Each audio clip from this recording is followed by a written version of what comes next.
Thanks very much, Christine. Good morning to everyone. As Christine said in her introduction, I'm Stephen Hall, and I serve as the Legal Director and Security Specialist for Better Markets. Very happy to be here and grateful for the invitation to participate on this important panel, which explores a topic that I think certainly gets less attention than it deserves. Better Markets is a nonprofit public interest organization founded 12 years ago to fight for a more stable, fair, and transparent financial system. A substantial amount of our advocacy is focused on improving the securities markets, and that includes fighting for important investor protections, in addition to market structure reforms. The benefits of a strong and constantly improving regulatory framework are many. It's the law, of course, it's good for investors, and ultimately it's good for corporate America and our entire economy. In fact, there's little doubt that our securities markets remain the broadest, deepest, and most liquid in the world in large measure because of the laws governing those markets and the rules written by the hardworking staff of the SEC. Investor confidence is critical to this success, and that confidence hinges largely on ensuring honesty and transparency in the markets through a variety of disclosure documents.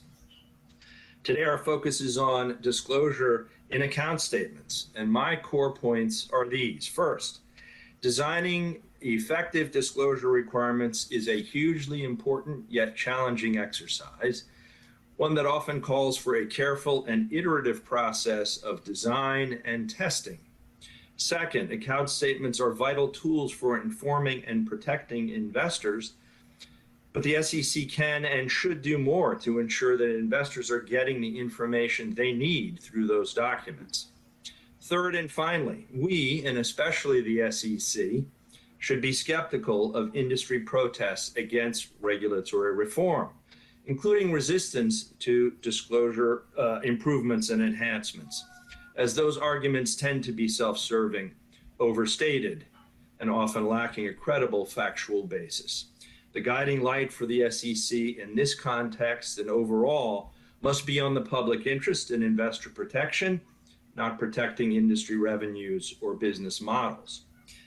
As to my first point, effective disclosure of material information is clearly essential for enabling investors to make informed investment decisions and, as others have said, to avoid or ward off predatory behavior. Disclosure alone, of course, cannot adequately protect investors, and that's why affirmative standards of conduct, such as a real fiduciary duty, are so important. But the fact remains that disclosure is the bedrock principle of securities regulation, and it has been for nearly a century. Former Chairman Arthur Levitt, SEC Chairman Arthur Levitt, put it simply in his introduction to the SEC's Plain English Handbook over 20 years ago. Quote, investors need to read and understand disclosure documents to benefit fully from the protections offered by our securities laws, close quote. But designing effective documents is a challenging task indeed, as it requires a blend of judgments about human behavior, legal requirements, and the often complex products and transactions in the securities markets. Consider the list of attributes that disclosures must have to be effective. Then they must be complete, but not overwhelming in complexity, clear and understandable, but not imprecise, comprehensible to a wide range of audiences, prioritized to focus on the most disclosure elements, formatted to maximize the accessibility of information, timely so they are of real value, not merely compliance gestures, and delivered through a convenient medium that will encourage investors to actually read the disclosures, whether that be in the form of paper documents or increasingly mobile apps. As difficult as these tasks appear to be, disclosures can certainly be effective and serve investors well, as this committee explained in its May 2020 recommendations on disclosure effectiveness. And without question, strong disclosure requirements are necessary and appropriate, specifically in the realm of account statements. Perhaps they receive less attention than they deserve, and less attention than other types of disclosure documents, because they come after the fact, after investors have actually parted with their money. But they remain immensely important, assuming they are clear, complete, and timely. They help investors detect fraud, identify errors in their portfolios, and assess the performance of their investments. Thus, account statements aren't just evaluative tools. They also serve as the basis for future financial decisions of real consequence, such as recalibrating investments or even choosing a different broker or advisor. On a more subtle level, if account statements are poorly designed and too daunting, investors are likely to shun them and disengage, in effect reducing their financial knowledge and financial autonomy. Even worse, if account statements are misleading or misunderstood, tragic consequences can follow. Recall the heartrending case of Alex Kearns, the 20-year-old student with a Robinhood account who committed suicide in June of 2020 after receiving a statement ostensibly showing he had a negative balance of over $700,000 in his options trading account. Turning to the quality of account statement disclosures we see today, the bottom line is that account statements display considerable complexity and lack of uniformity, along with some important information gaps. Ask Google to search the phrase, quote, how to read a brokerage account statement, close quote, and the computer screen lights up with links to innumerable guides and samples from firms, regulators, and SROs. Many of these documents are more than 20 pages in length. That in itself is telling.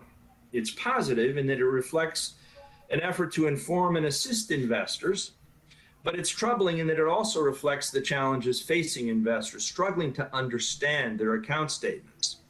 Also telling is the variability in the account statements illustrated in these explainers, both in terms of format and content. And featured prominently in many of these documents are large swaths of fine print and inscrutable terms and symbols. Of particular concern is the opacity, and some would say rightly obfuscation, surrounding the disclosure of fees and costs associated with the investments and transactions set forth in an account statement. In some cases, those entries cannot be found, or can only be found with great difficulty. In many, they appear lumped together vaguely as other costs or debits, without being broken out or explained.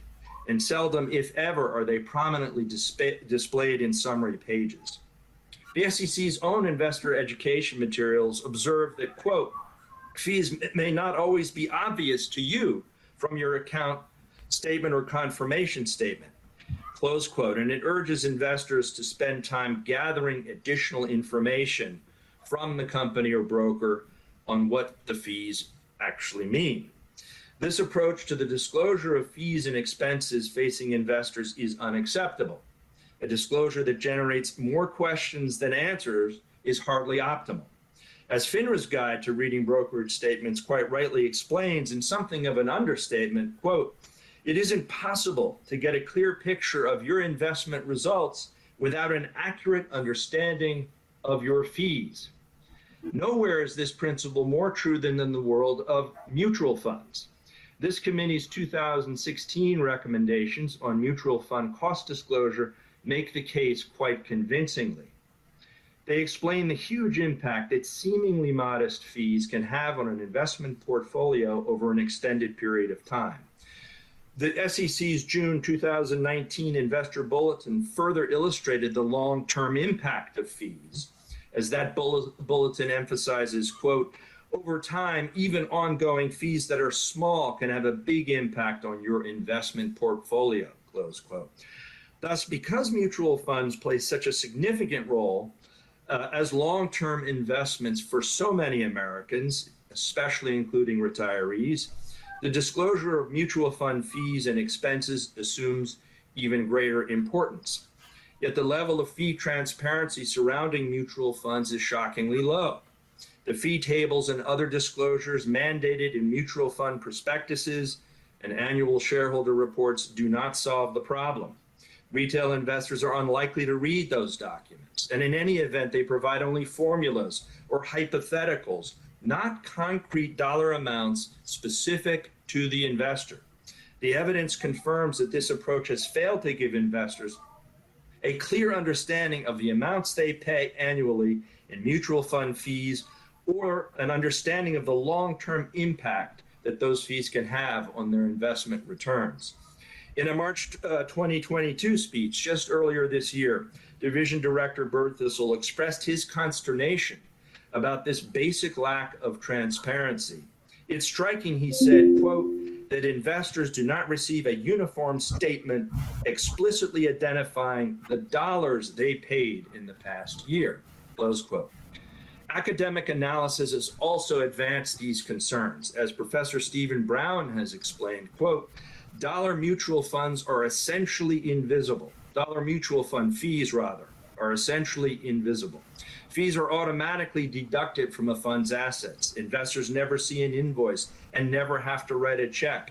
Moreover, investors never know what actual dollar expenses are being subtracted from their investment balances, close quote.